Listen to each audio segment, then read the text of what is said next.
Hello, am I audible?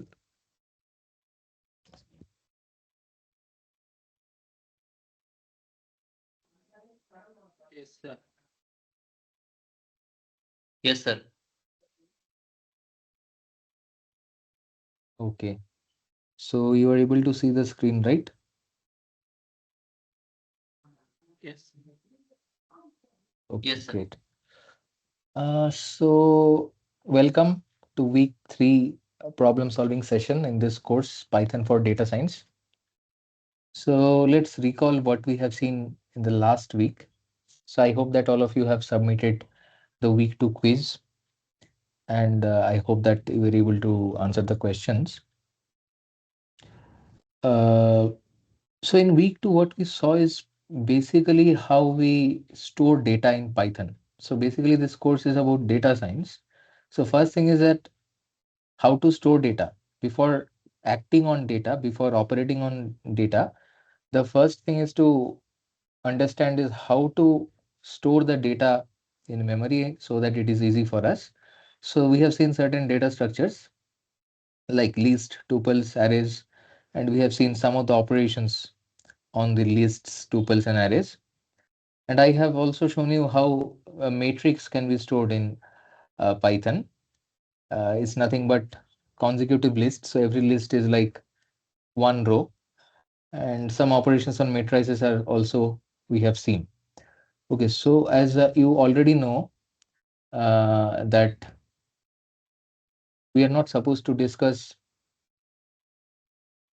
the solutions, but we will look at some related concepts. For example, this quiz.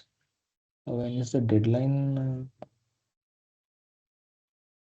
Oh, this is a practice problem, right? Let's go to the quiz. This is quiz week 3, right? So deadline is 11th. So today is 9th, day after tomorrow is the deadline. So before the deadline, what we can do is we can look at some concepts. Okay. So if you look at this assignment, something called the Pandas data frame will come repeatedly in this assignment. So what is Pandas data frame? Anyone?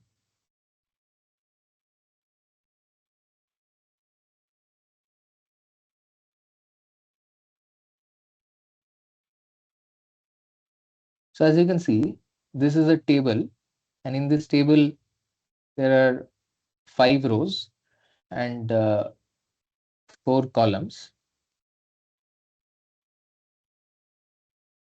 So this is data related to some cars.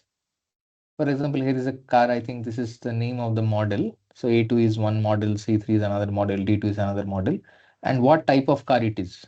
Is it a sedan or SUV or hatchback or MUV? And what brands, some brands are there, and what is the price of the car? So this is the data that is given to you. And first thing is how to store the data. So Pandas data frame is something which will be used to store the data. So this is something we will see. For example, uh, yeah, before we go into the questions, we have to understand what it means to have a pandas data frame and what kind of operations can be performed on this pandas data frame. So pandas is one of the libraries in Python, right?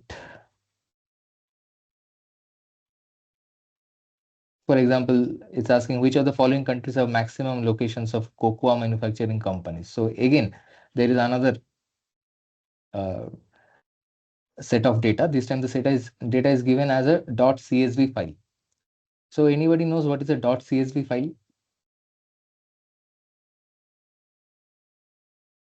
Comma separated values.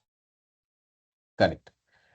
.csv means is a set of values which are separated by comma. Okay, for example, I don't know if I can download it.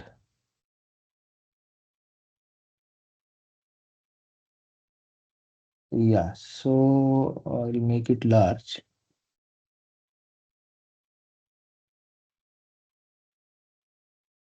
So it is showing as a table, but actually in plain text it will show as comma separated values. So now the question is, although the data is given as comma separated values, how do you store them, which is convenient for further operations? So for example, to answer this question, which of the following countries have maximum locations of cocoa manufacturing companies? So in this table, if you see, uh, what are the columns? First column is ID, then there's a company name, and there's origin. So in the origin, you can see that the names of the countries are there. Okay, Cuba, all right, Brazil, Madagascar, some of the countries I cannot recognize anyway. So the question is, in from this table, you have to find out that which country has maximum locations of cocoa manufacturing companies. So that means which country has been repeated. So countries here. Sorry. So this is a okay. This is the origin of the beans. This is the company location. So the company location is what you have to look at. So France has been there uh, number of times. There is USA, Fiji. So you have to basically count how many times a given country has repeated in this table, and then you have to report what is the country with maximum frequency. So all these things we will do in today's problem solving session. First is something that we have to understand is how, let us see the theory of storing the data. So let us go to the whiteboard again. So first I will show you how data is stored with a toy example. Okay, so this is week 3. All right, so let's start. So for example, if I give you a table like this, so suppose there are 2 rows in the table, 1 and 2, and I keep it like as simple as possible. Okay, so let us say these are the names of 2 students.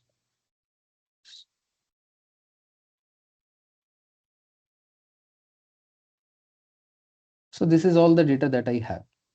So I have shown you that in that large table, there are data corresponding to so many countries, so many cocoa originating places. So now this is just a toy example, and I'm showing you that look, here is data. This is a table only. It has 2 rows and 2 columns. First row is 1 comma Abhi, and second row is 2 comma Bhavna. Okay, so let us say we have another table.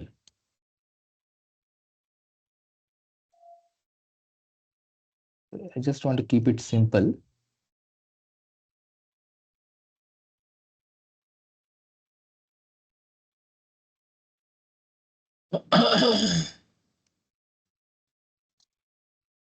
So make it 3 and 4.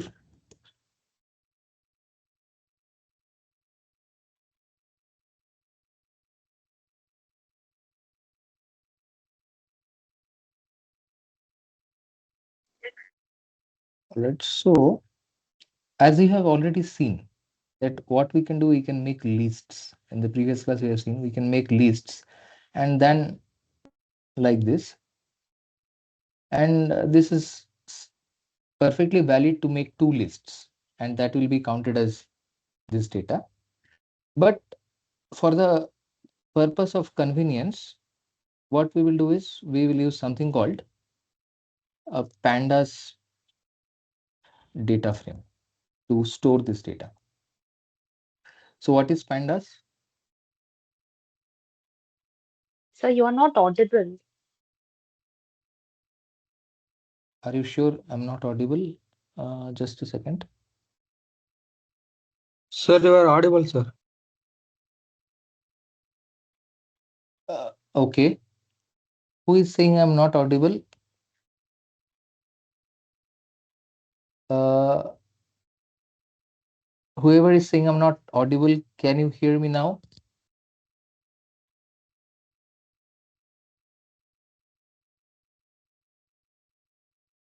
Hello.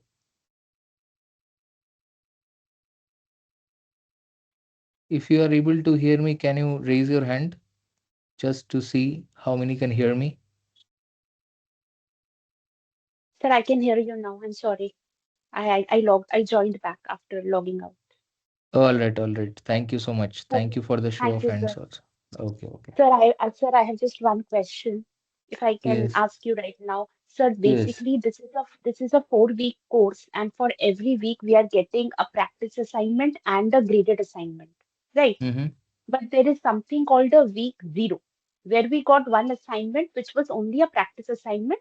It said that there is no graded assignment this week under week zero, right? Okay. Sir, so this basically deals with those mathematical concepts which are behind data science, like statistics, probability, I mean, mean median, linear Mm-hmm. algebra is not here. So, sir, are we expecting these kind of questions also to come? In the exam, you mean? Yes, sir, because the code says Python for data science, right? So, are we expecting only the Python related, like you were teaching? I saw pandas, NumPy, the basics, iterative, decision making, whatever, I all that stuff. Yes, sir. I understand. So you're asking that whether the mathematical basics Yes. can also be asked. Yes, these I kind of questions. cannot rule that out. Uh, Probably you should definitely understand the basic math behind data science. So I cannot rule it out that it won't be coming to the exam. So, sir, can we confirm this actually? Because this has no content associated with it, right? There is no video, there is nothing. So, it is assumed that the Mhm. student knows this and then comes up for the course. So, we study this on our own. Basically, the preparation required for whatever, those brushing up of our skills with respect to this. Okay. All right. So I will check with the NPTEL team, and I personally, the right now the answer that I can give is whether or not it comes in the exam, you should definitely be very comfortable with these basics. And as you were saying that there is no content as such other than this assignment. I think Yes. one way to deal with that, one way to cater to that would be to have a session. So generally, after this 4 weeks, we have a practice this extra session. In this extra session, the expectation is that we discuss everything from the course, and if there are any doubts from the students, we discuss that well. So basically, that could be a good opportunity for us to revisit the mathematical basics of data science, and in that session, we can discuss these things. Okay, sir, that will be great. Thank you so much. Can I ask one question, sir? Good evening, sir. Good evening. May I know who you are? This is Sagarika from Haldia Yes, Institute of Technology, West Bengal. yes, please go ahead, Shabarika. Regarding, yeah, I have two questions, sir. One is regarding that assignment, week 3 assignment. Question number 8, whatever options are given, that is not correct as per my understanding. In that case, what should I do? Mm, Question number 8. after checking The the data data summary, variable transformation. Yes. which feature requires a data conversion considering data values held. As per my understanding, that should be cocoa percent. That is, percentage is there that need to convert into numerical, but the option is not there. In that case, what should we do?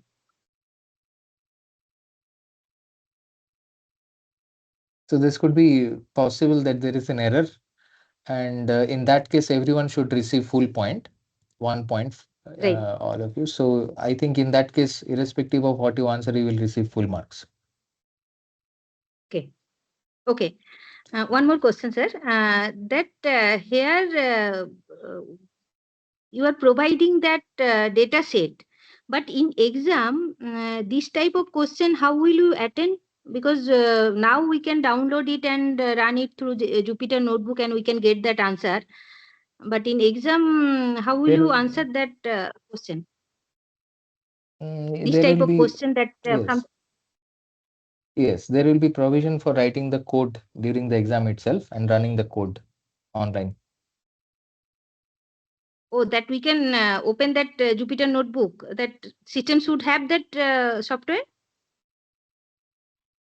I think as far as, so I did one more course. I mean, I was a TA for another Python course. In that Python course, Even week uh, I saw that week 4 some questions are from some data set. Uh, so mhm. those So the that data case sets are also we need to definitely going to be given to you. Data sets are definitely going to be right. given to you.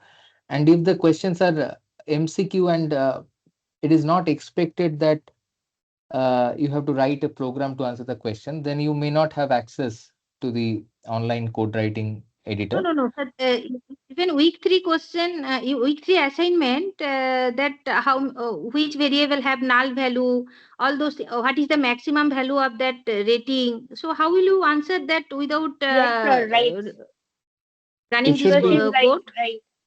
it should be provided to you, the ability to write the code during the exam.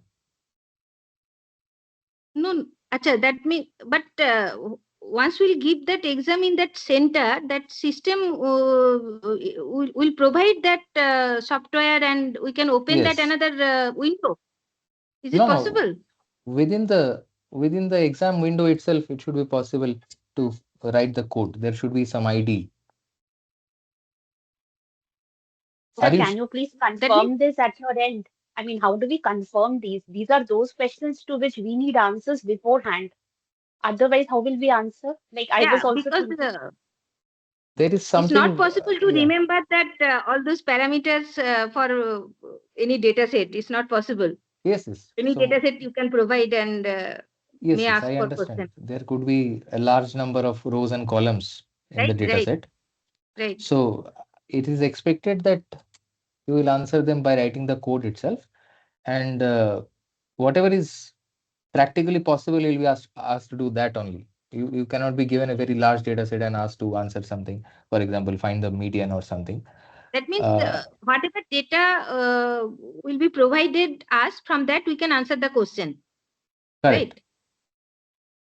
right? Right. Yes. Means no need to run that code and all. If Uh, the no no. So I'm saying that if the data is too large, then you may have yes, to run the code. Otherwise, how will you find the answer? where we will run that code? There itself, during the There exam itself. environment, in the exam environment itself, it will be made Okay, available to you. That is my okay, right, understanding. Sir, how right. much time duration they will give? For the exam, Yes, sir. For the exam, how much Yeah, time? I'm not sure about that. If someone has already taken an exam before an NPTEL platform, he or she can answer. I guess 3 hours Okay. yes, sir, it's for Sir, 3 100 in hours marks. and there are two slots, sir, and you morning and uh, afternoon. and in the centers where we will be located, there we have to run the program and show. Not sure. I mean, you have to choose the It's correct two type option. question. Means there will be MCQ or we have to run the program. I think it could be a mix of both. And time duration will be almost 3 hours. No, no, it should be exactly something. As someone has pointed out, it would be exactly 3 hours. I do not know for sure, Ah, but it's from experience they are saying. It's 3 hours, I guess. And sir, here whatever assignments are there and the video lectures, everything will come on this basic. On this machine, I No, don't know. not sir, not machine. Means I'm asking about the assignment. They are all related to the exam. The like the pattern, the Yes, yes, yes. The question they patterns are. are, yes, the exam pattern and the quiz pattern are same. Okay, sir.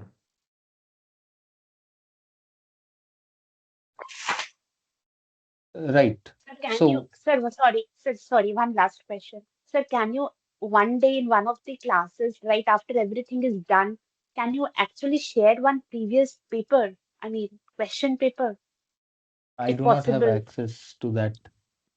So I have no access to any question papers of previous years. I Yeah, am not like affiliated. ICSC, ICSC, CBSE, we get it from somewhere. We can Mhm. see like how things are. So here we It don't should know. be. Everything will be a surprise. You have to ask someone who has already taken the course. And the other thing is, you can write an email to NPTEL because So do they reply?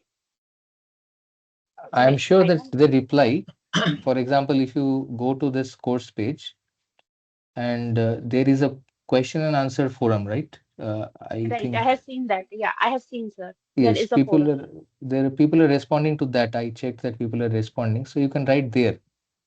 Okay, sir, I'll try once. Thank you so much. Yes. Okay. So the disclaimer is that as far as the exams are concerned, I have no control on them, and I am not associated with NPTEL in any way except conducting this problem solving session. So whatever I am telling you about the exams are from experience that I have heard from other students. I have never taken an exam myself. So any clarification regarding exams has to come from NPTEL, and the best place to seek clarifications is in the Q&A forum in this course website. Okay, so please ask your questions there in the Q&A forum.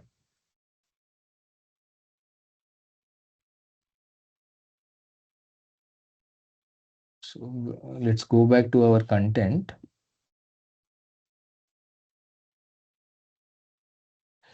Yes, so where were we? Yeah, we were looking at the data frame. So I'm saying that Pandas is a library. Pandas is a built-in, or rather, it's an external library. I will say it's a library which is extensively used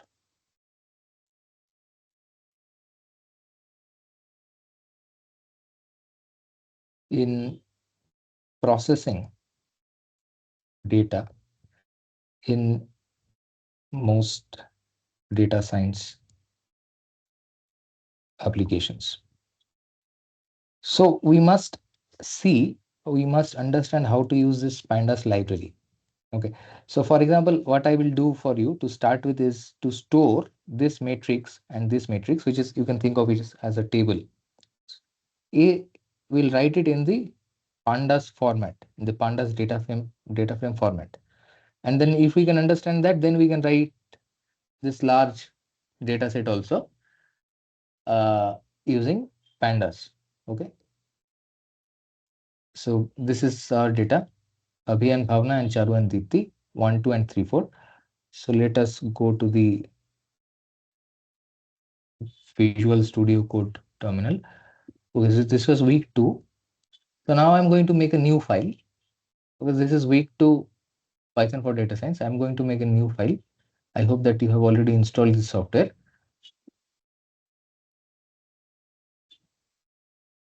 Okay, so this is for week 2, week 3.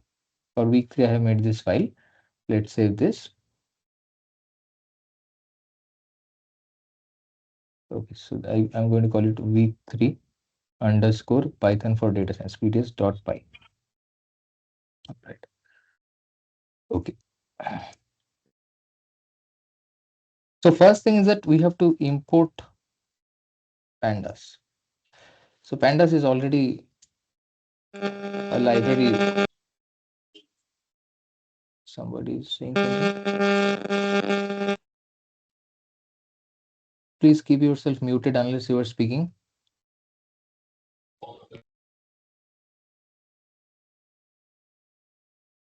Okay, so this is a library. I was saying that this is a library which needs to be installed. This library needs to be installed. So without installing this library, we cannot use this library. So first thing is to install this library. So I have already installed it. And you have seen in the videos how to install pandas. Okay, so if you do not install pandas, then what we are going to do now is not possible to execute that. Okay, so generally the first step is to install pandas and then we import it. And we generally write a alias for it, means short form for it. We say it's PD. So import pandas as PD is the first step. Okay, so earlier we had seen that we had to install NumPy and we worked with NumPy. So today we are going to work with pandas.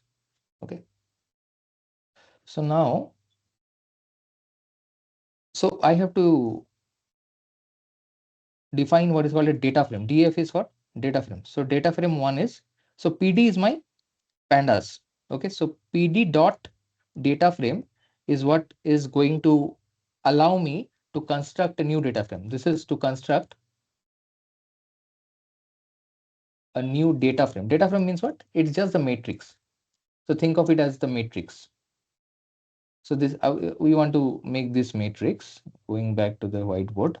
So this matrix I'm going to make. So I'm going to make this matrix and I'm going to keep it in a variable called data frame 1. And this I'm going to keep it in a variable called data frame 2. So this will be in data frame 1 and this will be in data frame 2. Okay. Okay, so let's go back to the Visual Studio Code. So what do I have to say? So pd.dataframe, and within the data frame function, I have to give the matrix within curly braces. Okay, so let us say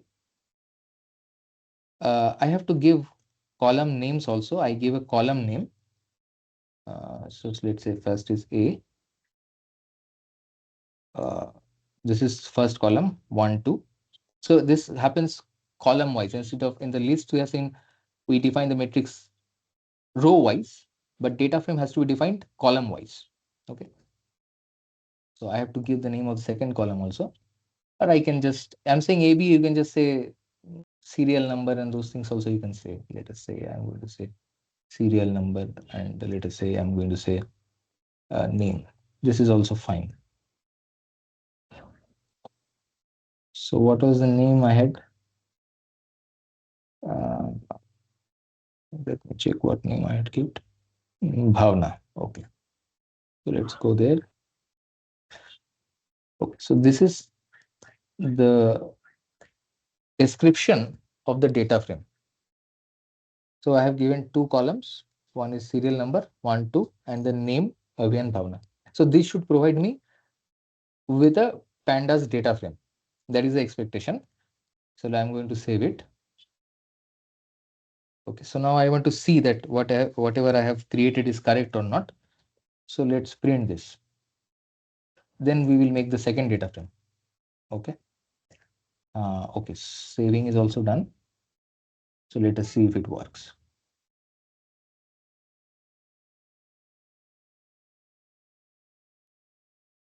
Okay, so it is saying that this is the Sir, output. sir, it is taking a dictionary, right? I mean, you have Yes, a curly bracket. It is taking a dictionary, right? yes. Okay, But each dictionary is corresponding to the column. right. Yes, and so think of it as in database, the name of the column should be kind of unique. So you cannot have different columns with the same name. Similarly, in a dictionary, the keys should be unique. So I cannot.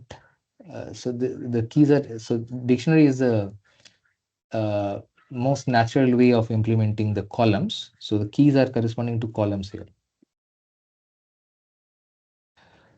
Yeah, so what I wanted to achieve is that to make this transition, so what we are looking at, so we are looking at data in a table form, and now we are transforming it into something that the Python can understand and it is easy to process.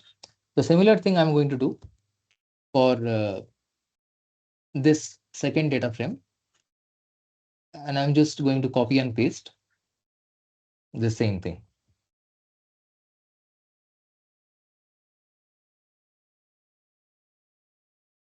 So I have to change the name. So this one was df1. The second one, let's call it df2. So serials are changed. I have changed the names. It's not necessary to have unique names.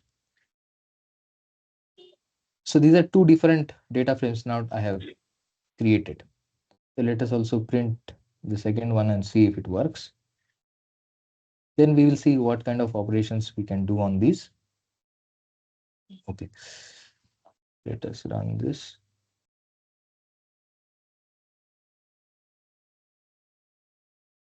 So this is the first data frame as expected. This is the second data frame as expected. So we have got two data frames now. Okay. So at this point, we are ready to do some operations on them. So there are two operations I would like to, yeah, so let's go back to the whiteboard.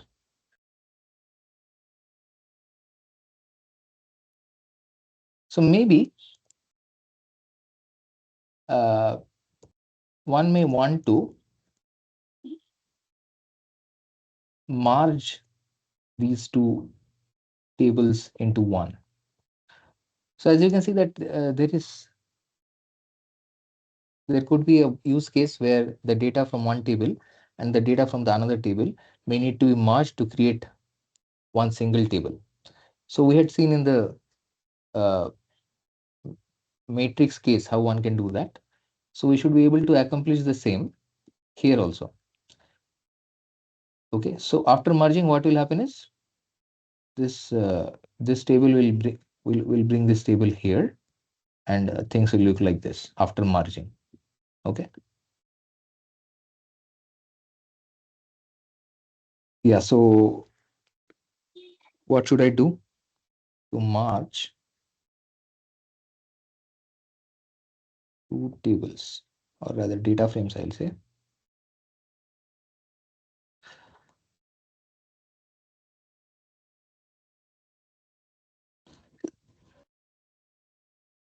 So let us say the new merge table is called df merged.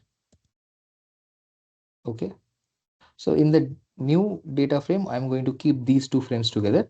So I'm going to invoke from this pandas library one function, and that function is called concat.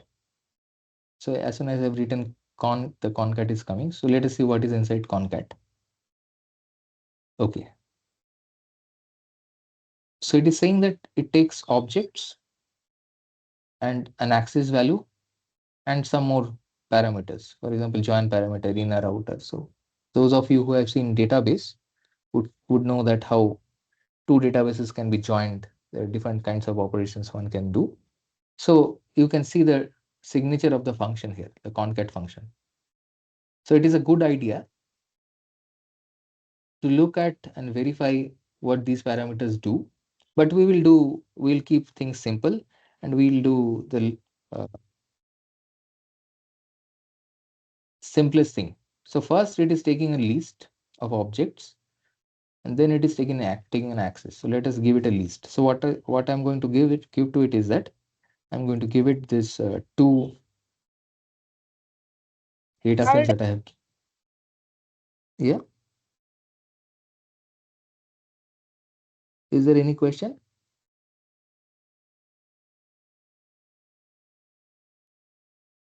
And I'm going to give an access value. I'll tell you what access is, but this is to sort of merge the two data frames. Okay. So let us see if we have achieved what we wanted to achieve. Right. So I'm going to print this merged data frame. So let us see.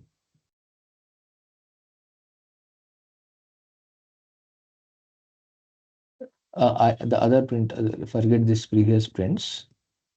So let us don't worry about these two things.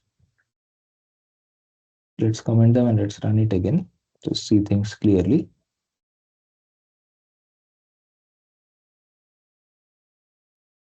Yeah.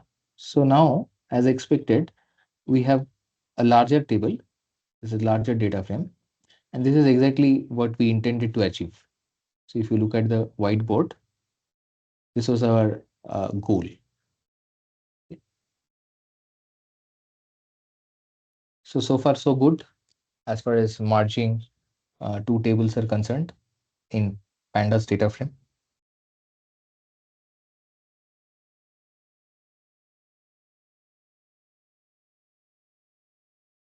Okay. Sir, if we have another data frame where I have the age of these four students, right? Abhi, Okay. Bhavna, Charu, and Deepti, suppose Mm-hmm. 10, 11, 12, 13. Now I want to basically get those columns adjacent to it. Like what you have done is vertical stacking, Mm-hmm. right? So if I want to do that way, then it becomes the same thing with axis equal to 1. Let us see that. That's a Okay. valid question. So she's saying that can we merge things side by side instead of vertically, horizontally? So what happens when we set axis equals to 1? So let's keep this thing as it is. I'm going to comment it. This I can share with you later. So that's why I'm keeping things. So now I have the same piece of code. Now instead of axis equals 0, we have axis equals 1. The parameter axis is set to 1. So let us run this once again.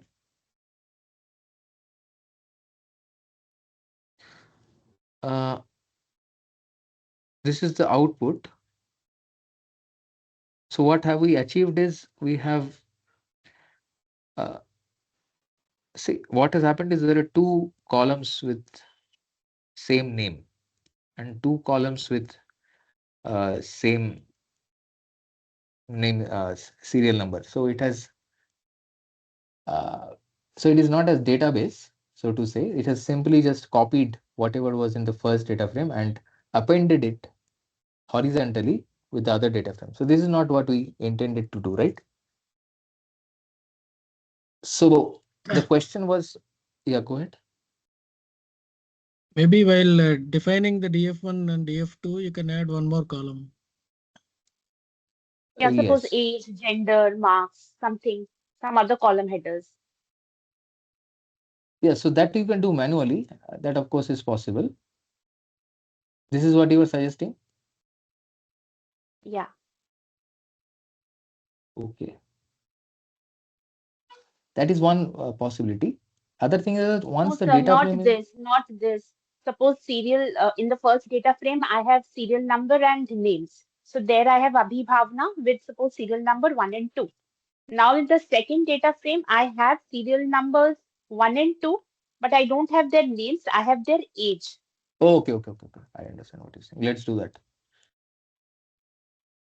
So you want to delete the name column.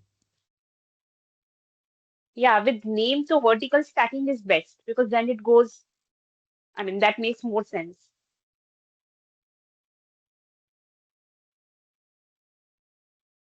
So now I have another data frame 3.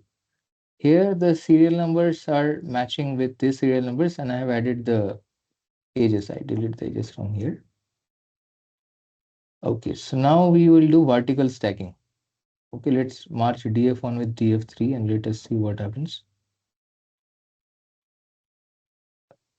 Run. Axis 0. No, she wanted to do it like this.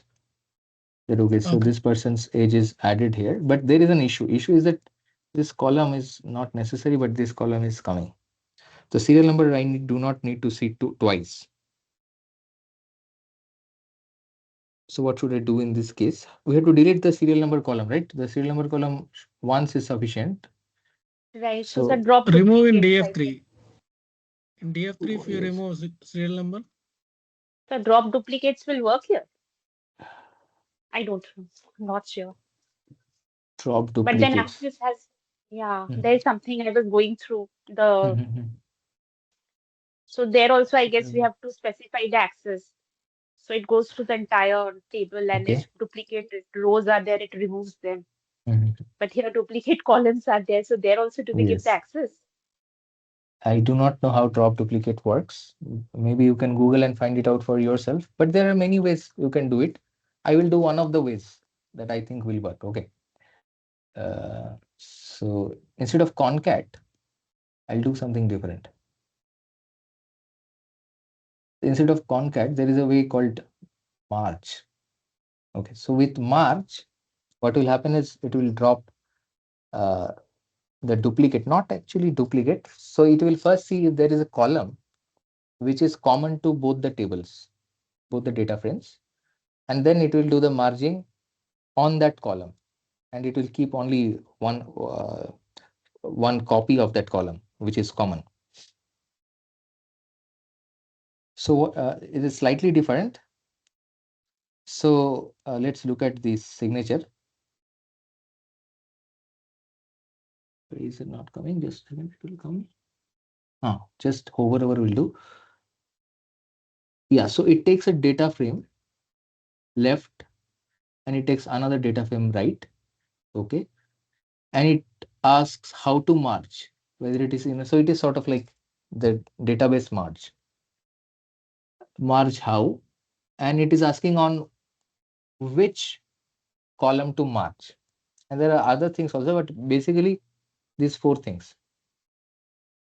Okay, so let us follow the signature. So df1 comma df3, there is no access. Signature is saying how it has said that how is set to inner, and on which column. Okay, so let's do that. So how is inner, and on Serial number. serial number, serial underscore number. I have to spell it correctly. Okay, so this is hopefully going to work. So df1 is what? This one, serial number and name, and df3 is serial number and age. So let us go and run this.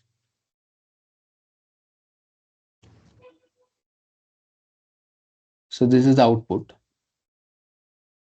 So it has merged on the serial number, and it has checked, okay, which all serial numbers are matching, and for them it has kept the exclusive columns. So name is exclusive to the first data frame and age is exclusive to the second data frame. So it is sort of acting as the key. The serial number is acting as the common key for these two data frames. All right. One question is there. What that how is indicating there? How equal to inner? Okay. So it is. I'm reading the what is it called?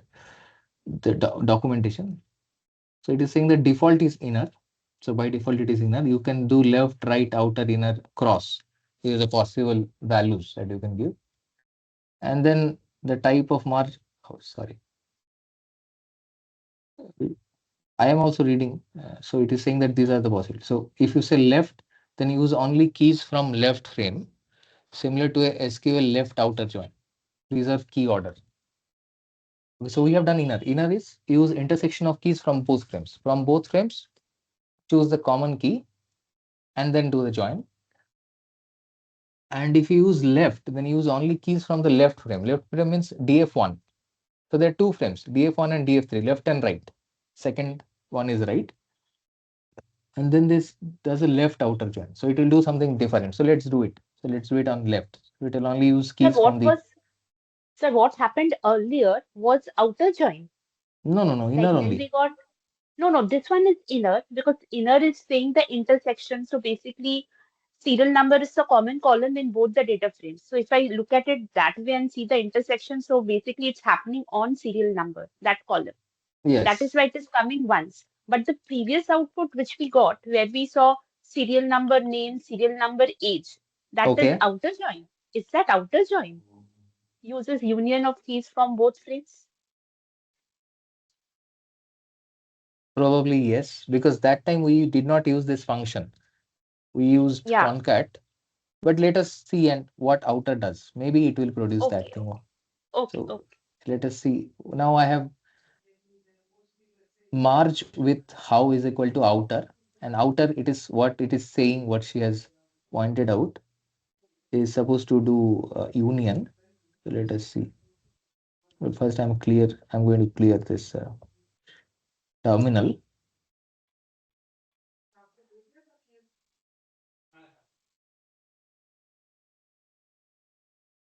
Uh, Not really. It has done the same thing. Okay, so what does it do? Let us read about it.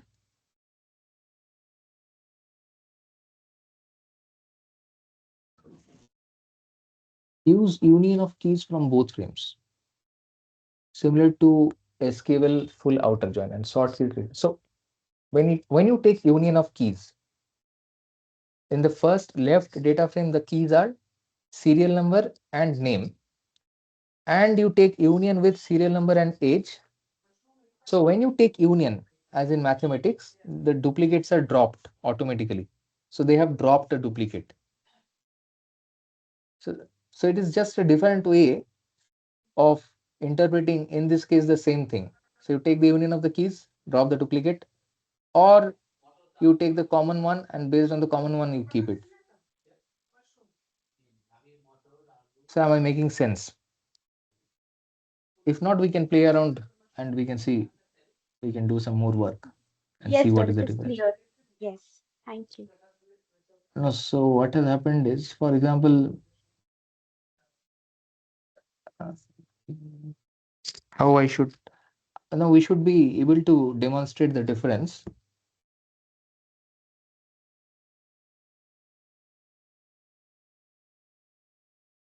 So I'm thinking of a data frame for which the inner will give some different output than the outer. Okay. So you take the union.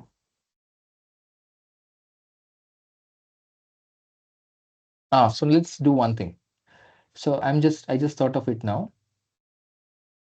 So I'm going to bring it down so that it is easy to see. So we want to demonstrate the difference between outer and inner in this how parameter of the PD march function. Okay. So I'm just going to keep everything's contiguous. Everything is just next to each other. Okay. So I'm looking at DF1, DF3, and now let me add one more person, serial number 3, and let me add one more person.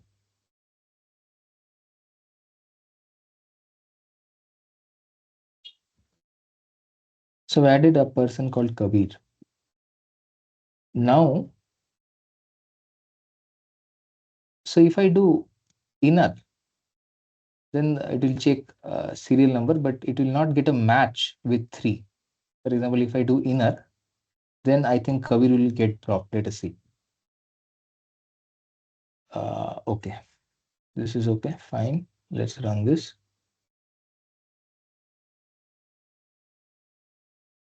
See, Kabir is not there because it is it is doing an inner join on the serial number, and it is checking which serial numbers are matching.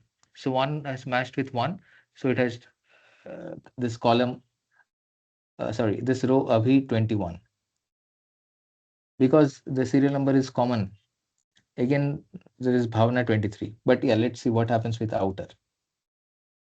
So far so good with inner. What has happened? Kabir is dropped because there is no match for Kabir serial number in the second data frame.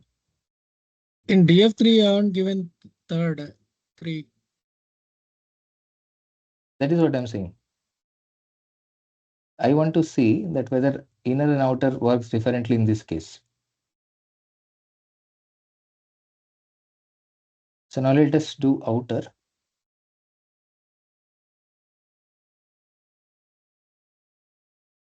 Now you can see Kabir. You can see Kabir, right? Because it has taken the union. That is what it is saying. That is what the documentation is saying. Documentation is saying that I will take union of all the keys from both the frames. So it is now going to take 3 also.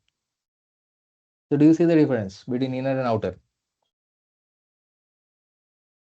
Yes, sir. Yes, sir. For a missing value, it has substituted nan, Yes. Nan means not a not a number. number.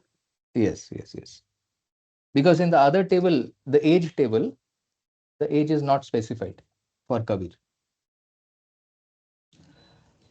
Okay, so we have seen the difference. Right. So what is the next thing in the plan? Concatenation is done, merge is done.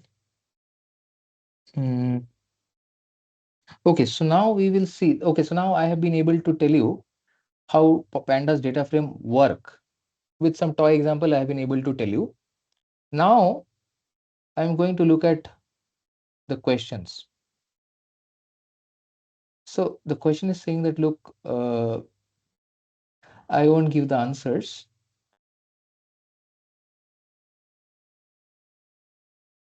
Okay, so maybe this is something I can tell. So you can use to see a single column.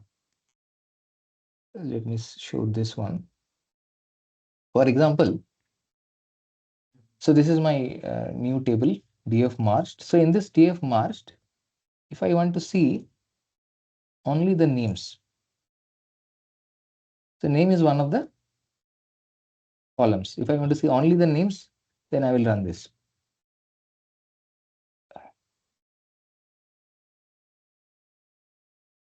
It is showing only the names. If I want to see only the age, then I will run this way. I'll specify the name of the column, which is a key. So this is what I got, the ages. And it is also showing the type of this. It's a float type parameter. Okay. What else should I show you?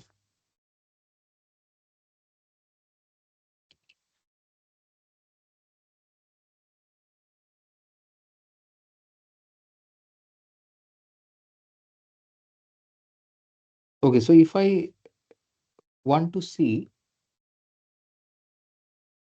only the two, let us say, so let us say I don't want to see everything. I want to see only the first guy, the first entry. Then I will say head 1.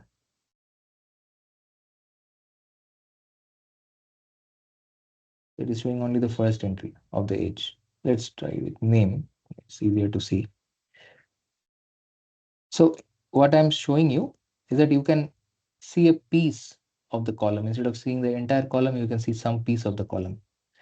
It's showing off here.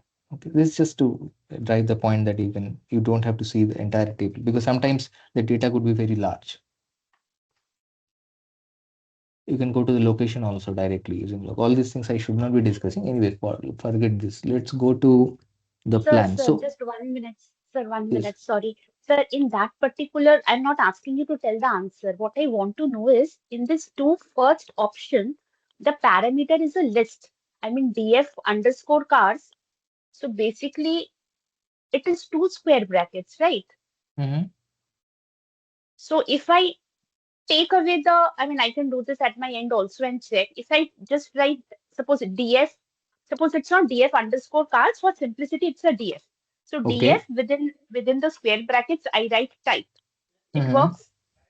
Syntactically also it works. So here, when we Yes. put another square bracket, Yes. basically, it's like I'm giving a list. It is giving that depiction of a list only because list comes in a square bracket. So like, how are they different? Okay, so let us experiment. I prefer to do it this way. They have done two, so let's do it. They have double brackets.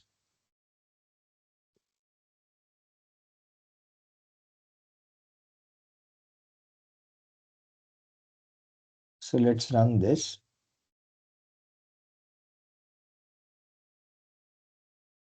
Okay, so both things work. So yes, right. So once the way I did previously, I provided one string character, string value, which was name. Now they have provided list, but in the list there is only one string. So Python was able to parse that the column name is being provided as a list. I think that's why both things are working. So if we give name comma age, because it is a list, so put a comma and write age.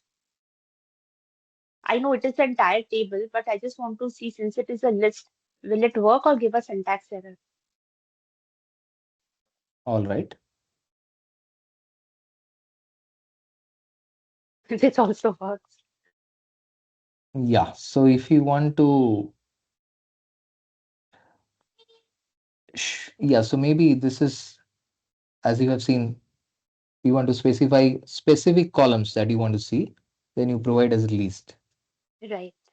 If you want to show Thank you, sir. only one column, then you just give that string. Right, right. Thank you, sir. All right, all right. Yeah, I mean, we learn things by experimentation because there are so many things. There is no reason to not experiment. I mean, the best thing is just to hover over and see how things work. Because if uh, uh, you cannot get everything by heart, so best is to experiment and learn. Uh, yeah, so let's go back to the assignment. Yeah, so see, one of the things is that uh, the table, the way it will be given to you, now we are able to see it visually because there's a small table. Most likely you will be given something like this. There is a large file. For example, if I have shown you this file already, it's a comma separated value CSV file. And in this CSV file, there are many columns.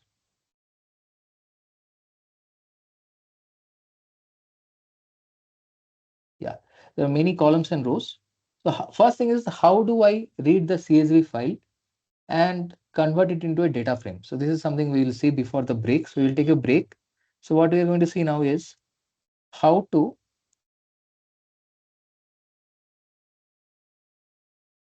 convert a .csv file, or I would say how to convert the data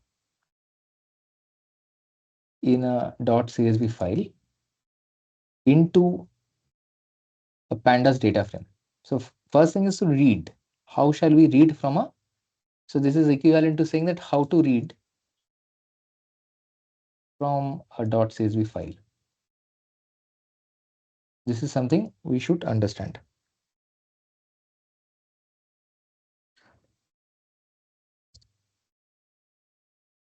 So yeah, so I think this is something that it has been discussed in the videos also.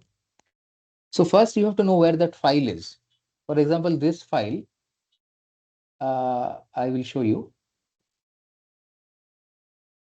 So first thing, the file that I want to read, where is it located? For example, first, where am I? So my present working directory is this. So you have to go to the specific location where you are. And inside this location, let's see what do we have. So here is a CSV file. It's called emptycars.csv. In fact, this is something I have taken from the assignments only.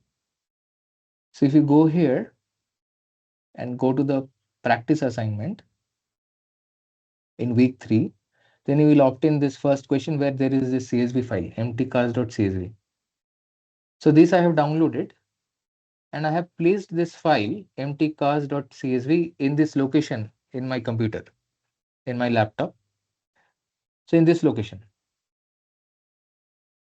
So let's see what is inside empty cars. So we'll open this in Excel. So here is this file, emptycars.csv, and I'm opening this.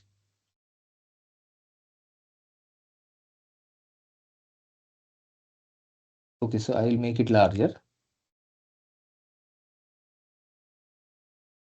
So as you can see, this is visible enough, or do I have to make it larger?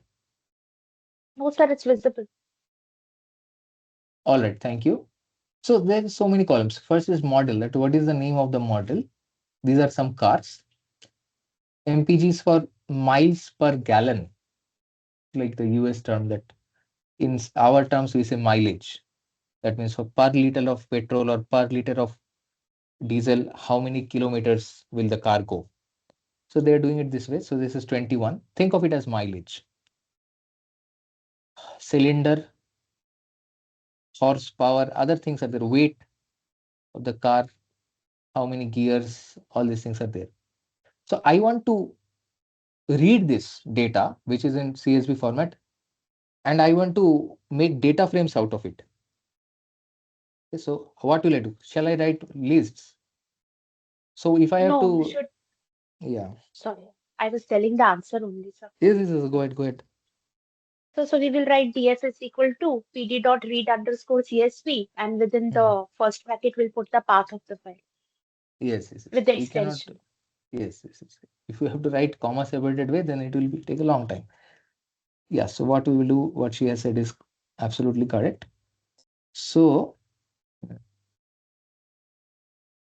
okay, so I will comment all these things and we will see how uh, we will read from CSV file. No print statements are there. All right. So first thing is that I have to import the library OS.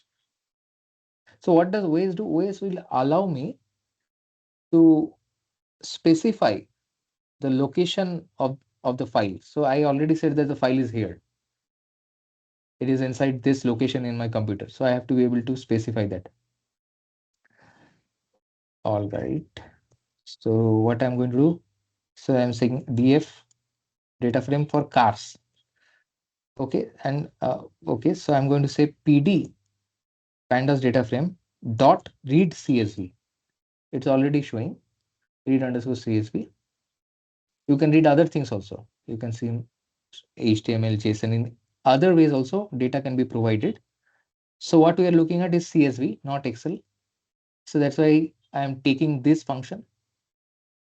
And within this, I have to say this entire thing. I have to say this entire thing. Oops.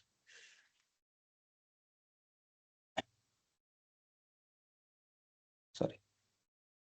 I have to copy this path.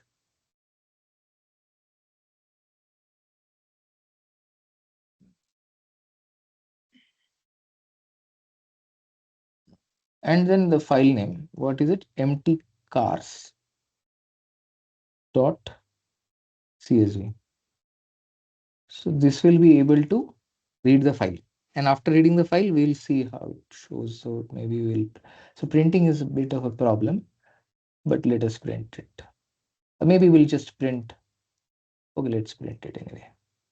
Clear it later. We have not used OS, but we'll see what is the use of OS. But right now, I've specified the entire path. I'm reading the CSV, and I hope that this will convert the file into data frame. So let us see that. I'm going to make it slightly large. Run.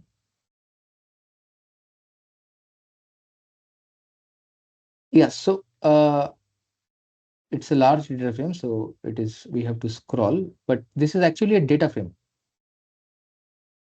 We have been able to convert the CSV file into a data frame. We have the exactly same model columns here. But how do you know it's a data frame? How to check that DF cards is a data frame? Type. Yes. So you should be able to check, right, that it is a data frame or not. So let us say we check the type, that what we have actually got.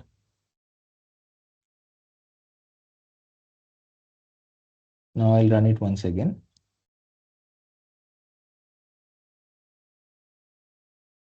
Yeah, it is showing that this is the type of this DF cars is a class called pandas.dataframe. So inside pandas, dataframe is implemented as a class. That is why it is showing that this is a pandas dataframe. So this is what we have accomplished. So our goal was to read something like this, which will be given to you, and convert it into a data frame. So we have been able to do it. So at this point, if you have any questions, you can ask me. Otherwise, we'll move on to how we manipulate data, we process data uh, inside the data frame after reading. Yes, we can do more work. If you have any questions, you can ask me. Otherwise, we'll take a break now, short break, and come back.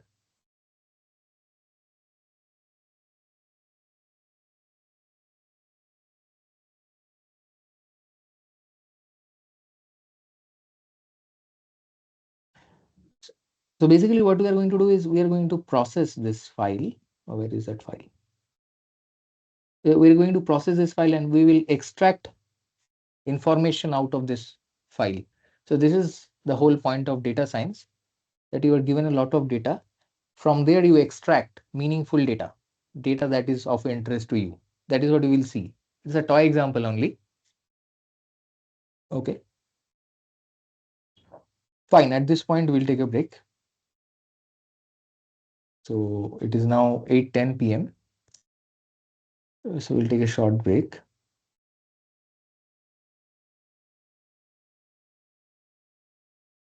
So do we log out or we stay logged No, in no, only? it's up to you. We are Okay. taking a break now. So back by, let us say, take a short break, 8:16 p.m. So see you after 6 minutes.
Mummy എവിടെ പോണു എവിടെ പോണു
Am I audible? Yes, sir. yes sir All right.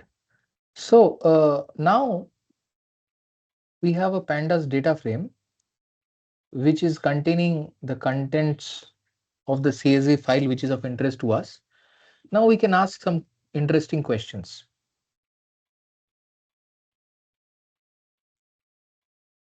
Okay. So for example,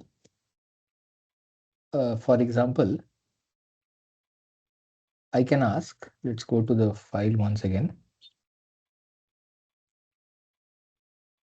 So I'm deciding about which car to buy. So I can ask that, okay, which car gives me the maximum mileage? So which one has the maximum mileage in this table? So MPG, highest MPG. So we can, for example, we can say that. So which car has the maximum mileage? I will say MPG. Okay. What else we can ask? We can ask that which car has the minimum price. And maybe I am interested in other data, aggregate data. For example, which cars have price less than 10 lakhs? Okay. I may have other filters in my mind. What else can we ask? Uh,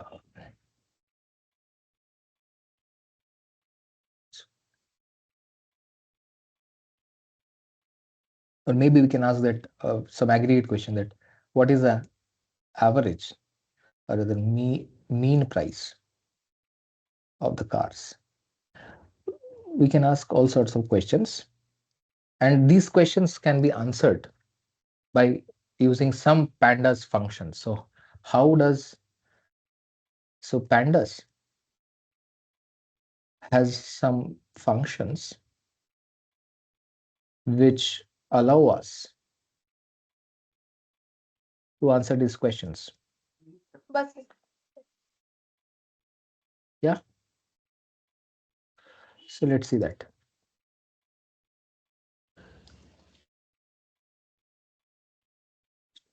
So for example, let us say some of the information is probably not necessary. For example, I can focus on the models, the mileage, the weight of the car, the price of the car.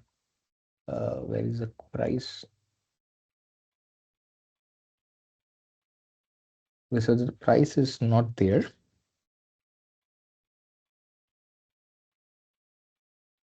Okay, so the price information is not there. Anyway, that is not the bottleneck. So we will look at some of the columns. Let us say model, miles per gallon, horsepower, and weight. These four things we will look at. Okay, so let's do that. So for example, so this is where we have read the car data frame. Now let us say I want to only check uh, the, so I will send a list as previously pointed out. I will send only the model name. I want to see the model name, miles per gallon, and we said horsepower, and we said weight. So this you already know. This is going to give you all the rows, uh, all the columns corresponding to these names, and maybe, which I was showing you earlier, that maybe I'm interested in only the first few values. So head of the information. So let's see what it gives us.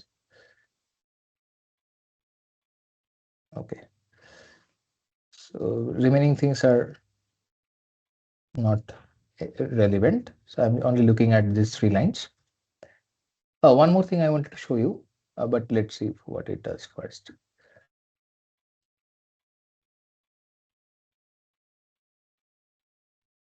We'll go one by one. So it is showing me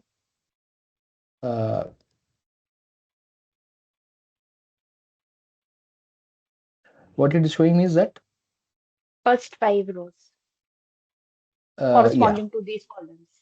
first 5 rows. That is correct. 1, 2, 3, 4, 5 till Hornet Sport About. Yeah. So I can specify. I can specify how many rows I want to see. I can say that no, show me 10. One more thing I wanted to show you, which I will demonstrate now, is the use of this package OS.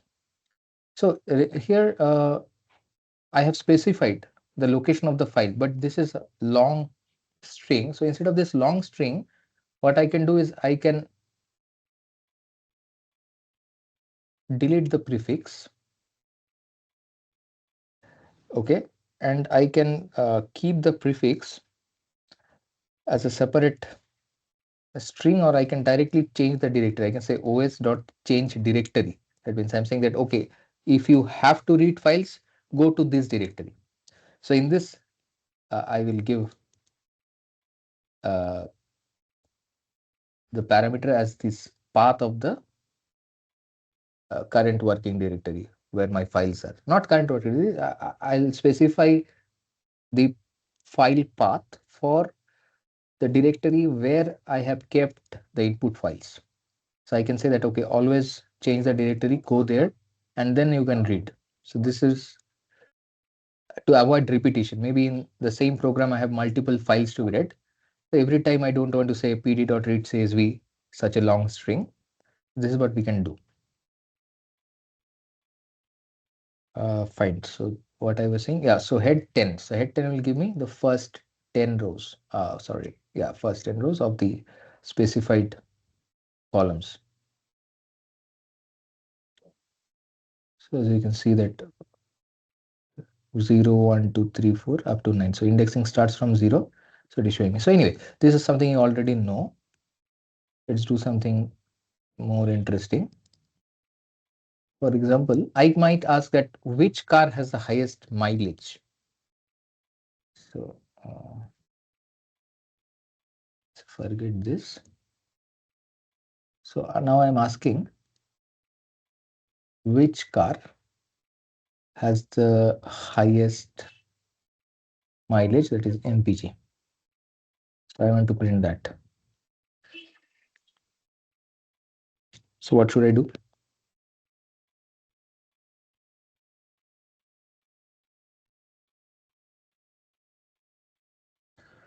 We can take the maximum value of mileage. Then from that we can get the mileage respective value of the name of the car.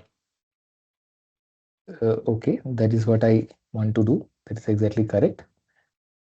So the information, first of all, has to be extracted from this data frame.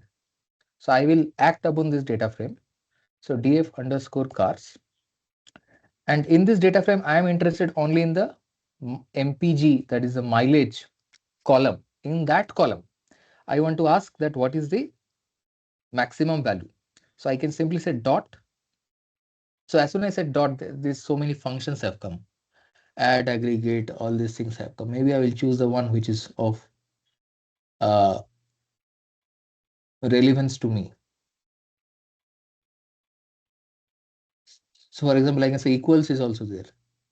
So anyway, so I'm interested in the max value. So max is already there, but it's a function. So what does this function do? So it takes information. It doesn't have to take anything. In fact, these things are all optional. None equals to 0, all these things. So returns the maximum of the values over the requested axis. Axis means the column. Okay. So let us see what it does.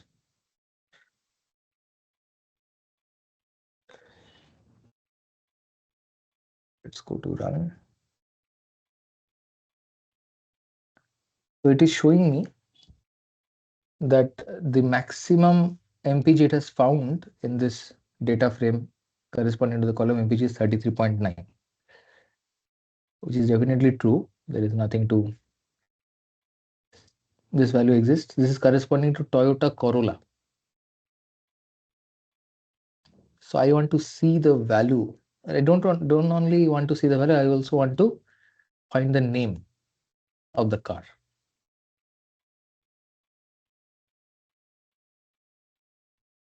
So what should I do?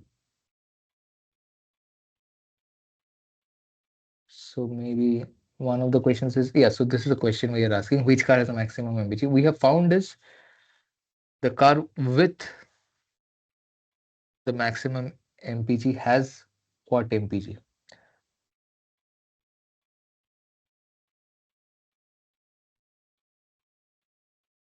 So what should I do?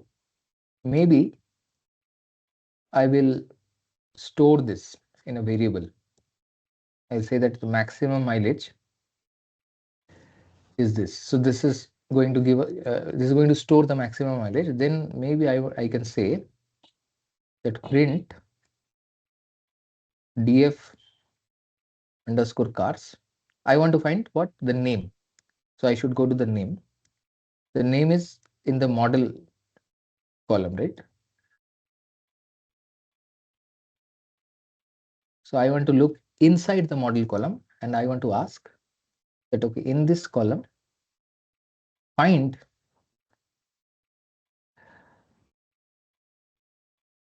that, no. So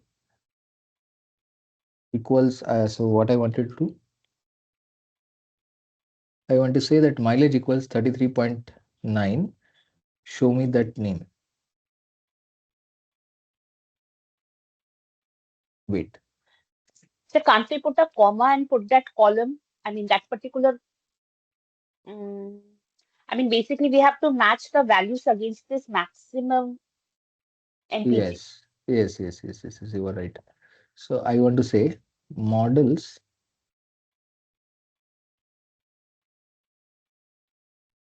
model comma mpg.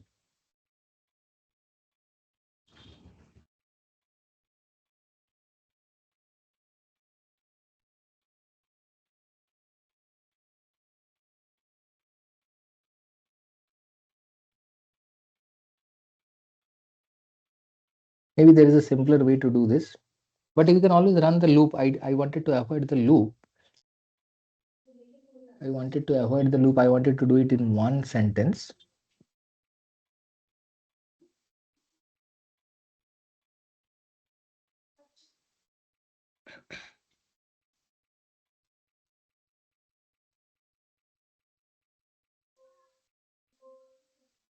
Yeah, so maybe I can use the indexing, right?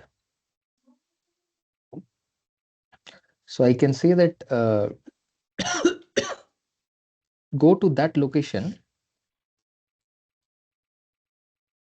where this data frames mpg is exactly equal to 33.9.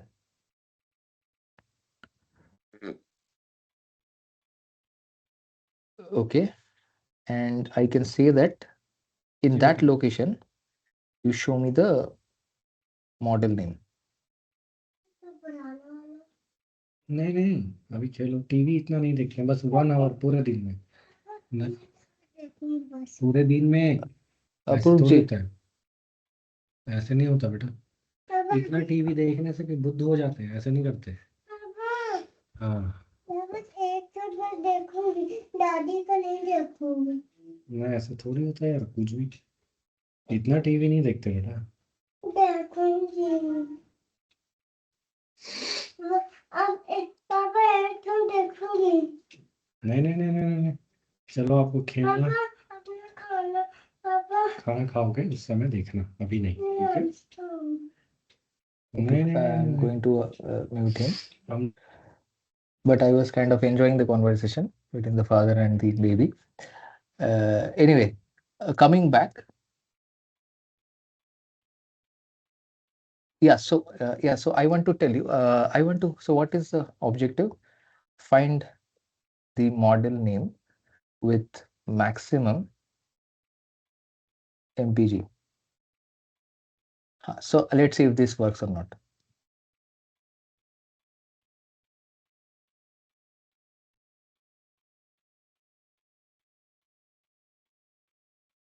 Yeah, so it is showing that, look, in this 19th row, there is this model named Toyota Corolla, which is 33.9 mileage. Let us see, verify that, go to 19th row. Here in 19th row, oh, 19th is not Toyota Corolla, what happened? Toyota Corolla is 21. Okay, so see, indexing starts from here. So this is 0. That is why it is showing 19. So it is saying that in the data frame, say in the data frame, the first row model, these things are not there. Data frame starts from here, right? So that's why it is saying that, look, 19th car, so to say, that's 19th index means 20th car. it is Toyota Corolla has mileage 33.9. Does that make sense?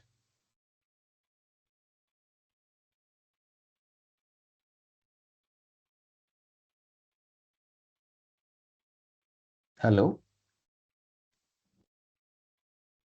Yes, sir. Okay.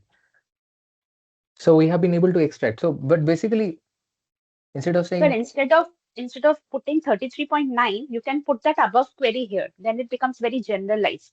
I mean, replace the value with the one which is there on the right above this line, df underscore cards mpj dot this one dot max. yes, I we mean, can say max mpg. We can use this variable, so or no, we no, can no, not this directly. variable, not, yeah, this, right, this one on the right.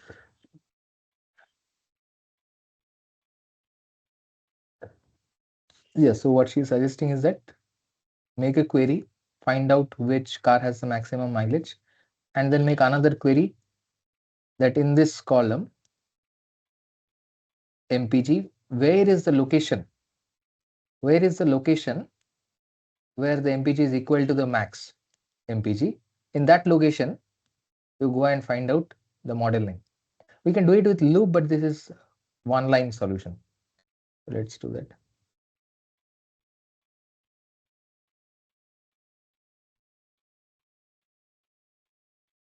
So this is also working. Okay, so what else? So we have been able to extract the max. Similar things we can do. Okay, we can find the average mileage. So how to find the average? I will show you. So for example, you can print df underscore cars mileage. Let's do it on weight. So average weight. What is the average weight of a car? So dot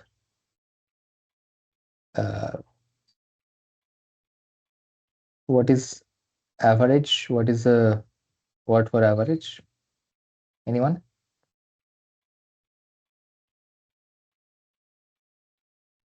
So another name for average is mean. So you can find the mean. So let us see what is the minimum weight. Minimum weight of a car is 3.21. What is the unit? Unit is not written. I mean, what is the average? What should be the unit of weight here? Let me check.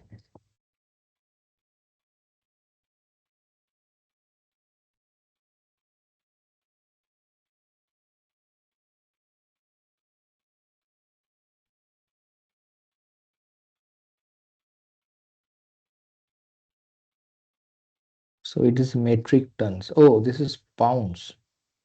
I think this could be pounds. So this is like 2.62 pounds or something like that. So average weight, it is saying, yeah, 3.21725 pounds. Similar things we can do. We can find the minimum. So what is the function to find the minimum weight? Is this mean? Yeah, it is mean also exists. So you can find the minimum. You can find the median weight. All these functions are inbuilt. So my point is you can play around and you can see what all things work. There is something called standard deviation, so which is called STD. Okay, so let's try one more time.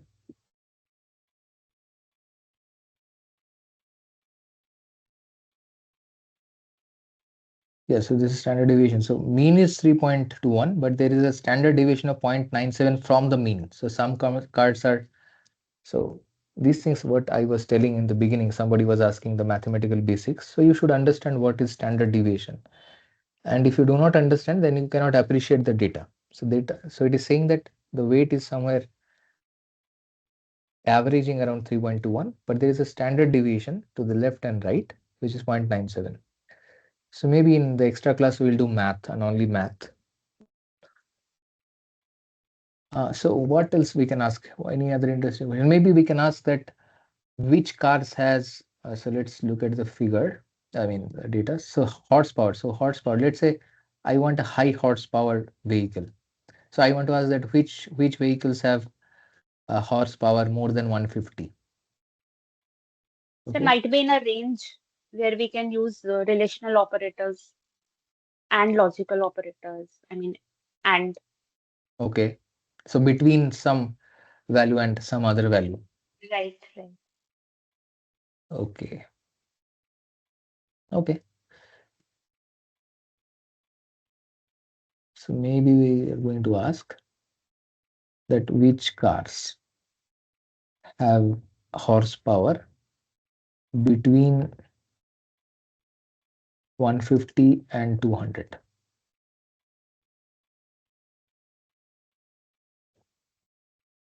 So first let us see which cars have uh, horsepower at least 150. It's greater than equal to 150. So I'm going to say print df cars horsepower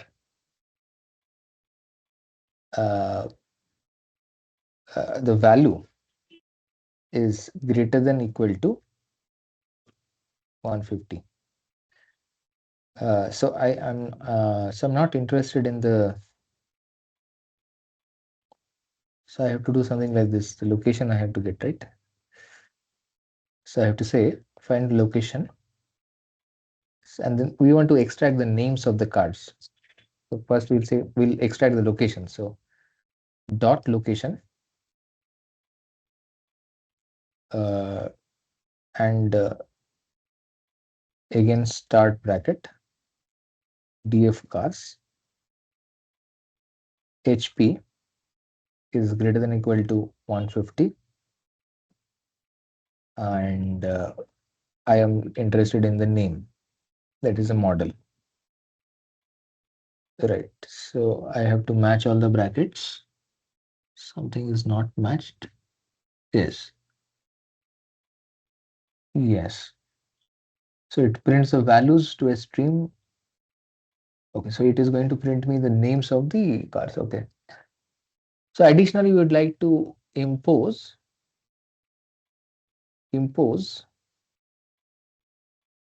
that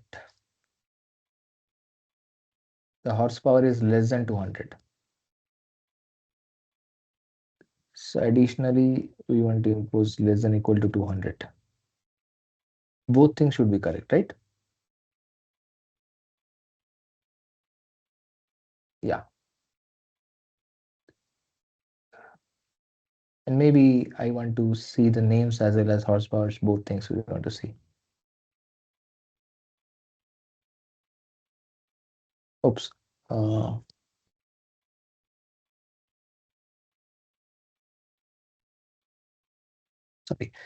I wanted to see the model and the horsepower.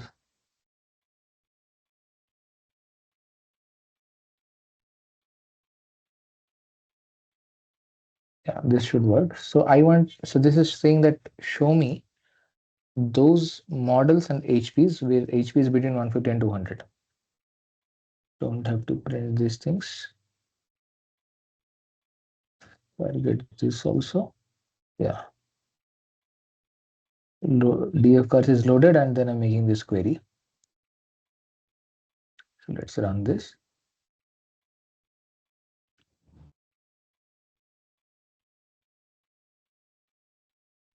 There is some issue. We'll fix this.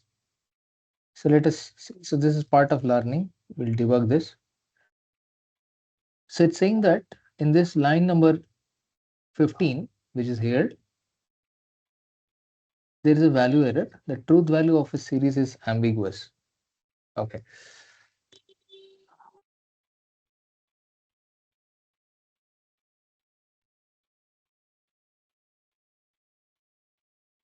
Okay. So I this think is df underscore car HP within bracket equal to there's the condition.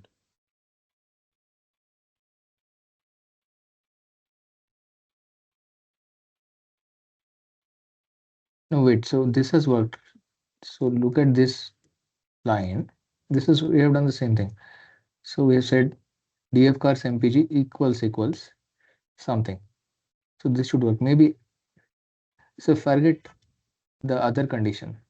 Let's go one by one. Let's go one by one, then we'll see.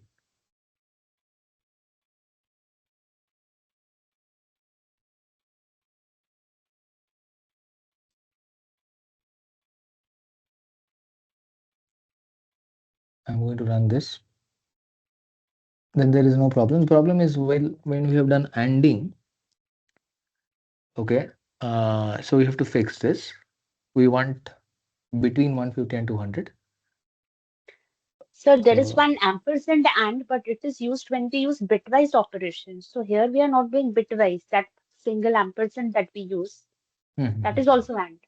But here, so I guess we will use A and A and only. so we will see. We will debug this. So let's look at what log does. So issue is here. So the location, this function, what does it do?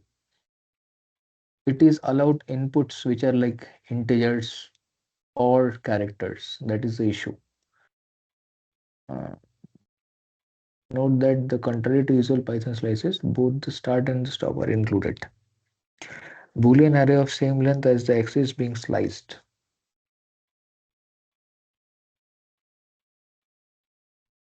The error was a value error. It raises a key error, it is an index error. So it doesn't raise a value error. So what the issue is? So here is an example also.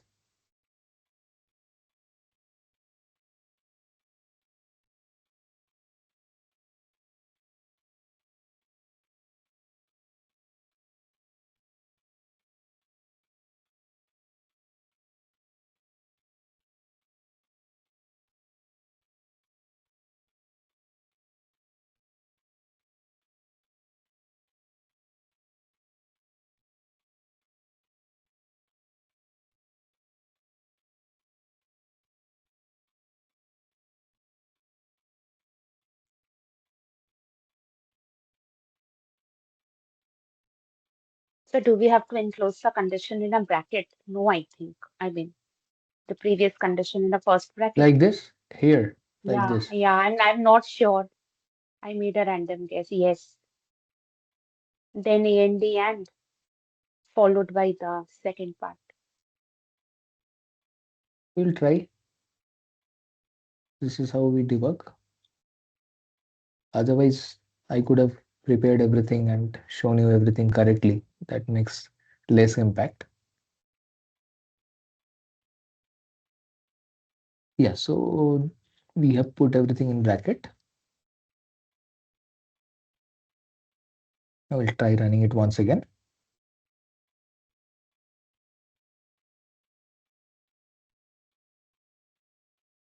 The same value error has come. It is the same error. Sir, Yes, sir, can you use bitwise and operator instead of A and D and? Yes, sir, try that. I This is what I was think. saying. like Yeah, that single ampersand. like Yes, this sir. Yeah, this one. Yes, Yes, sir. or like yes, this. this one. No, No, sir, no, sir. single Single, ampersand. single. Right. Okay. I was not sure regarding this. No, it's the same error.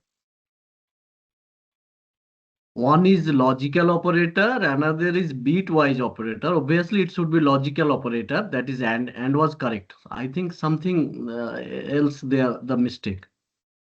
Yes, we have to find out the issue. The other one is bitwise, so it only works with integers.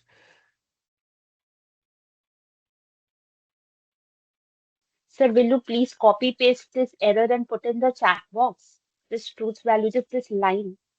I will just check it on the browser. Not this, yeah, this error. Just this much? Okay. Yes, yes, I'll just see what I get.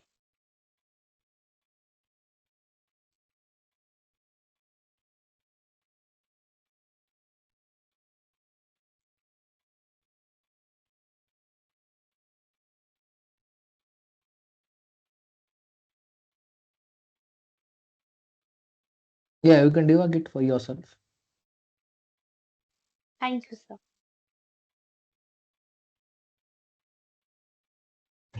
Sir, I've pasted one statement. Can you try that once? Okay. You have pasted. You have pasted. Okay, let In us the see. chat, in the chat. Okay. I will check it. Uh,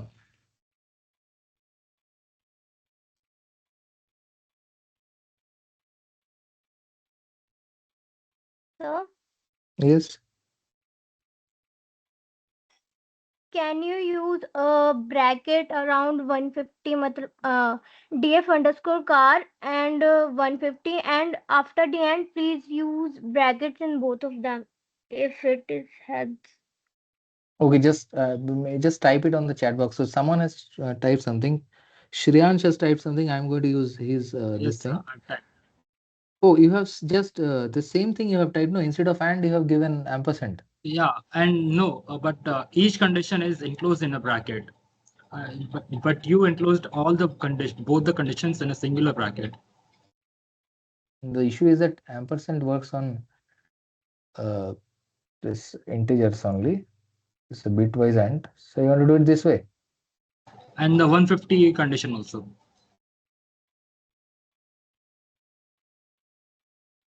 This will probably not work, but fine. There is a So you know, bracket issue. try and copy the exact statement I pasted in the chat. Okay, we'll go there.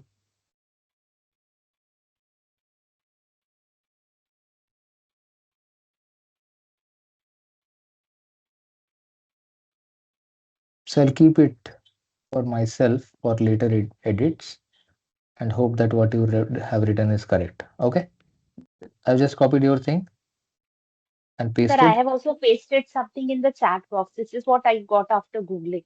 It is just a Okay, hint. I have not used it.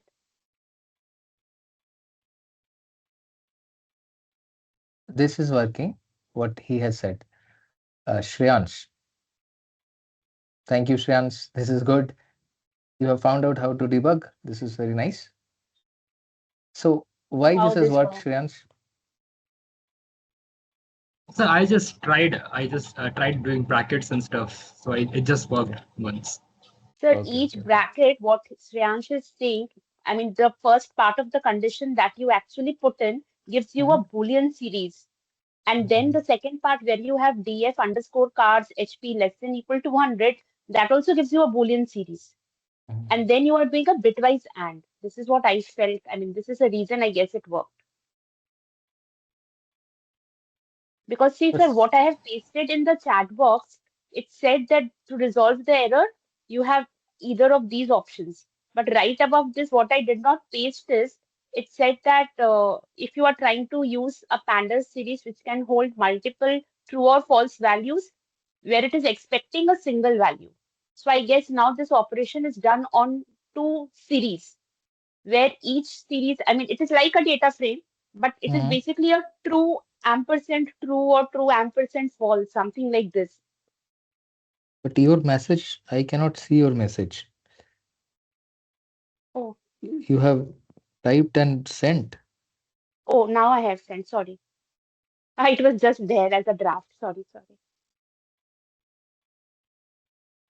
So it's now it is already solved. So like, but No, this is but what I why felt. this is so? I have a doubt. So this ampersand is a bitwise and, but Right. it is working. Let us.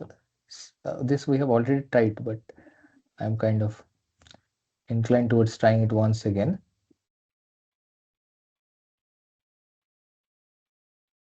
Okay, so ampersand works. The ambiguity was coming due to and. Okay. Hmm. Fine. So shall we move ahead? Yeah, so we have only a few minutes left. I had something interesting to show you. I'll show you plotting. Okay, so plotting means, for example, if I go to this data So maybe I want to understand a correlation, the correlation between mileage, that what mileage I get, versus what is the weight of the vehicle. So the heavier the vehicle, for example, if you have a truck, then it will get less mileage, right? Because so what is mileage? Mileage is how much distance you travel per unit fuel consumption. So per liter of petrol, per liter of diesel, how much distance you can move, the vehicle can move. So heavier vehicles will have less mileage.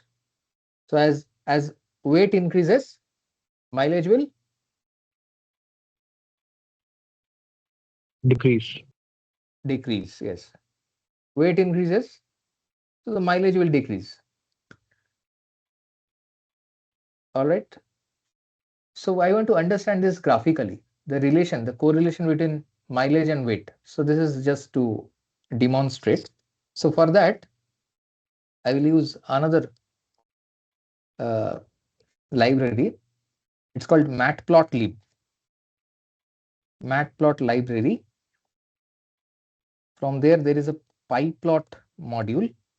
From there, I will be able to plot. So I will use the shorthand alias PLT. Okay, so I have already read the cards data. From here, this I am going to comment. So what do I want to do? Want to plot MPG versus weight. This is what I want to do. So this is also easy. DF cars dot plot. Okay, and inside plot I have to say that what kind of plot it is. If, for example, it is Scatter. showing, yeah, Scatter. scatter. Let's see the signature. So what is the signature of plot? Oops, I have to hover over. Yeah, just a second.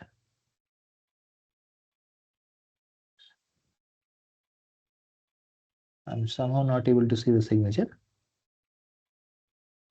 But anyhow, I have kept it for So you myself. can So write x-axis. plt.scatter, and then provide those two column names. Then it works. Okay, let's.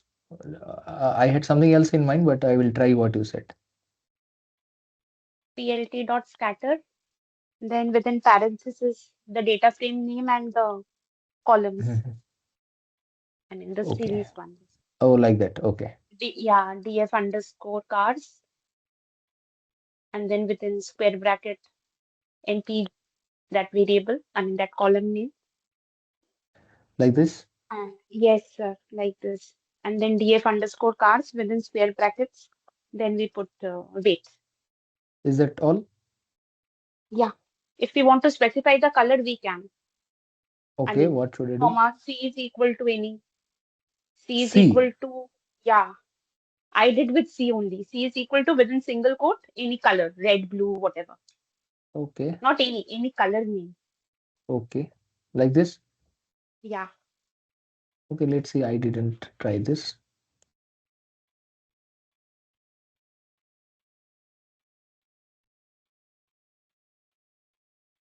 So it is not coming. I got this. I mean, this code gave me the output, but it worked in Jupyter. But it is Okay. supposed to work here also in that case. Okay. We'll come back to this. We have 2 minutes. We'll just see how I make it work. So x-axis is mileage. Y-axis is Oh, sir, sorry. You have to write plt.show after this. Sorry. Otherwise, it right. does not work. Yes, you have to explicitly write plt.show. The graph gets created but does not get displayed. Yes. Yeah, we'll do that. We'll do that as well. So this is MPG versus weight. I will do it this way.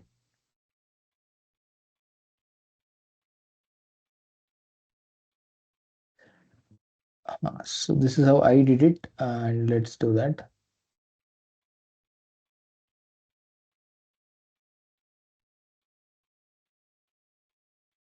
So what it is showing is on the x-axis is mileage, and as weight is increasing, what has happened? Mileage drop. Wait, something is wrong. Yes, so mileage is at 30 for a small. Yes, this is correct. So mileage is around 30 for a lightweight 1.5 pounds vehicle. For a 5 pounds vehicle, 5.5 pounds vehicle, mileage is 10 or 12. So it is a decreasing pattern. Anyway, so we will do the other thing that she has suggested. Where, okay.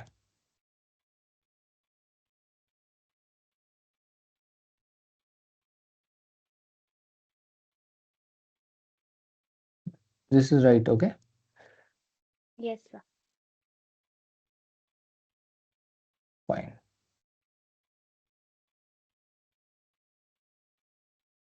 Okay, we have to cancel. Do you want to start another? Fine. Okay. Why is it not showing? Oh, let me cancel this. No, something is running in the background. Ah, this is the one. Blue in blue color, showing the same thing. So that is also correct. Yeah. Okay, so that is the plan. So I have shown you certain things. I hope with the help of this, we'll be able to solve almost all the questions in this week. If you have any doubts, you can ask me. Otherwise, we'll conclude the session for today. So you will give us this VS Code file. I mean, this file you will share with us. The Yes, I it mean, will be this. Okay. in that Google Sheet. I will update. Okay. Okay. Okay. Thank you. Vinod, I have a question. Maybe we will not be able to try this because it might take some time. Probably you Yes. might do this in the other class, or I can mail you. I, Okay. in the recent example you gave regarding the weight and gasoline, this is something which I was also contemplating. But my question is little different. I want to see which are the top five cars, which is an intersection of the top five cars by weight and top five cars by mileage. And then within those, what are the top two? What is the average or the mean of the top two cars in terms of gasoline efficiency or the mileage? Okay. So you want to see the. This might take some time. Probably, if you want to do it in the other lecture, it's totally fine. But it's a little Can late for you? you as well. Yeah, it is overtime. Can you write that question, type it out here, and we will do this the first thing in the next class. Sure, I can type it out. So here's an announcement before we close. Next Saturday, I'm traveling. So next Saturday, we don't have a class. Instead of next Saturday, we'll have a class later. When I will let you know, but next Saturday, we're not meeting. We'll have an alternate class.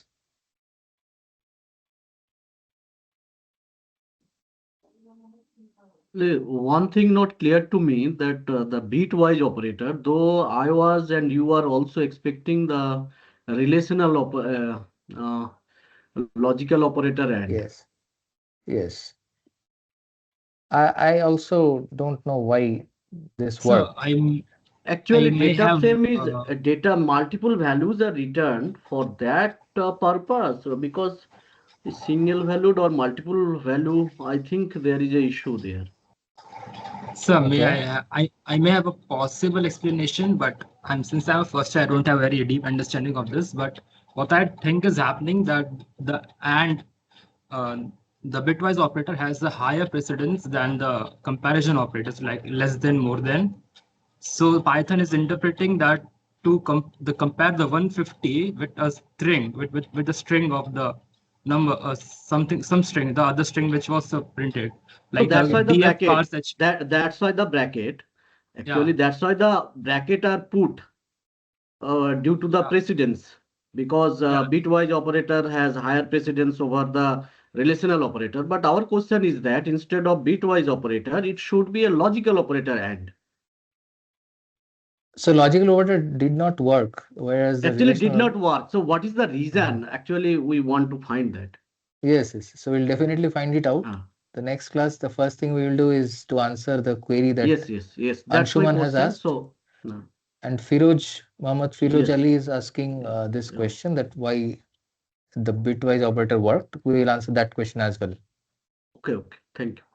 Not on Saturday. Saturday I'm traveling, so I will let Okay. you know. Yes. Please mention that on the platform, Swayam, so that we can get the information. Yes, yes, yes. You will get an email from NPTEL. Okay.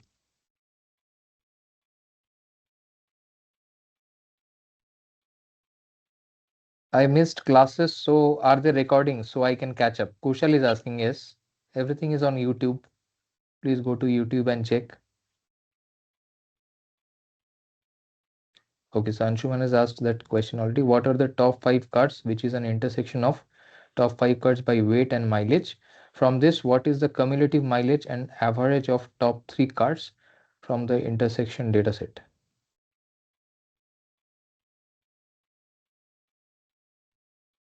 So you want to see that among the best mileage cards,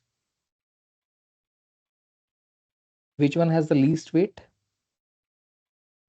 So top 5. Basically, if a user has to select cars, which and he does not want, let's say, any user who wants to go for an SUV, SUVs are generally heavier, right? But he wants to go for an SUV, which is also good in terms of mileage and efficiency.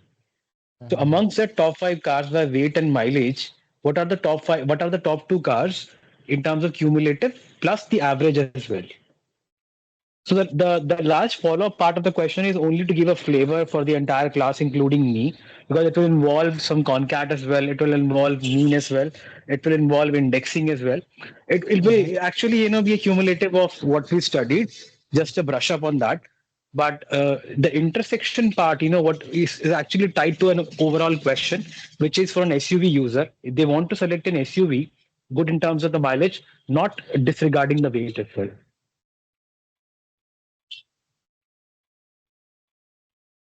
So let us say I'm just trying to digest it, and I want to do it in steps. So first, let us say one query finds out the heaviest 5 cars. Correct. And then you want to take a subset of that using applying further conditions. Not the subset of top 5 cars by weight. So what I understood is I'll select top 5 cars by weight, separately store it in a data frame. Top 5 cars by mileage, separate, store that in another data frame. Okay. Use the concat to maybe, build another data frame on these two data frames. So then I get a data frame of top 5 cars by weight and node, which is an intersection. And then within that intersection data set, which includes all the columns, of course, not just these, we can do other operations as well if you want to. Amongst these, then I want to use an aggregate, like a sum function or something, to see what will be the cumulative, gasoline, sorry, not gasoline, what will be the cumulative mileage of the top 3 cars. And the last part is what is the mean or the average of these top 3 cars, which I get from the intersection data set. Okay, okay. So basically, you will be able to, you have in mind a sequence of operations already. Correct. This is what I thought. It might give a very good flavor, but I mean, I'm sure it's going to take time, which is why I did not want to push you at 9 p.m. for everyone. Okay, okay. Yes, yes, sure. So we'll get more clarity on that next class, and we will pursue this for a few minutes at least in the beginning. All right. Okay. Sure. So thank you everyone for joining. Good night. Thank you, sir. Take care. Thank you, sir.